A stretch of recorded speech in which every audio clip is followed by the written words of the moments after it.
Across northern Utah, bracing for even more flooding today. Rain and melting snow has created a giant mess today. Jeremy Harris live in Cache County tonight. And Jeremy, are things slightly improving? Well, we would like to say so, Shauna, but that doesn't appear to be the case. Just within about the last half hour, we've now heard new cities that have come out with warnings asking people not to flush toilets, not to do laundry, to try and put as little water into the sewer system as possible. We are here in the town of Mendon, and you can see this debris behind me. That has actually shut down a couple of major roads here in the western portion of Cache County. Debris flooding, the water rose heavy this morning, more rain now, and it could get worse later. We knew we were in trouble because we had an idea that it was the canal. Ben Sparrow was right about the canal. It breached and water was now pouring into his Garden City home. It was catastrophic.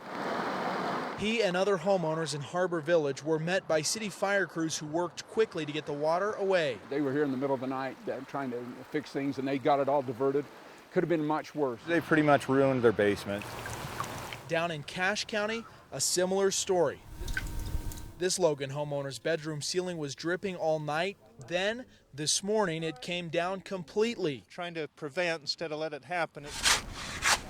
Sandbags became the first line of defense for these folks who came to Logan Public Works. The rain combined seems to be too much for us. This time it started coming through just a lot worse than what normally would. As the water rose, it was too much for some of the roads, like this one here in Wellsville, where standing water on the north side of the street rose, washed across the road, and ended up forming a pool on the south side.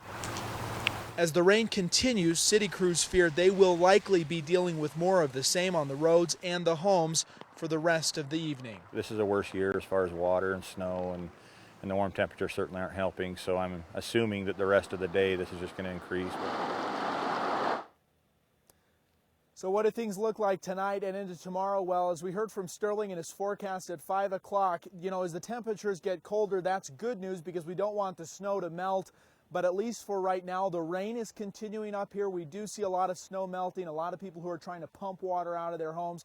So the situation does remain very serious here in Cache County. But also, as we just told you, again, if you're living in Logan, Smithfield, Hiram, and a lot of those other towns, especially also in Nibley, they say their sewer systems are at capacity. So any water that can be kept out of the sewer system will help. The fear there is if that sewer system gets too far backed up, it will pump raw sewage up into the houses. That is a situation that they say they desperately want to avoid. Mark, Shauna, back to you. Understandably. Jeremy, thank you.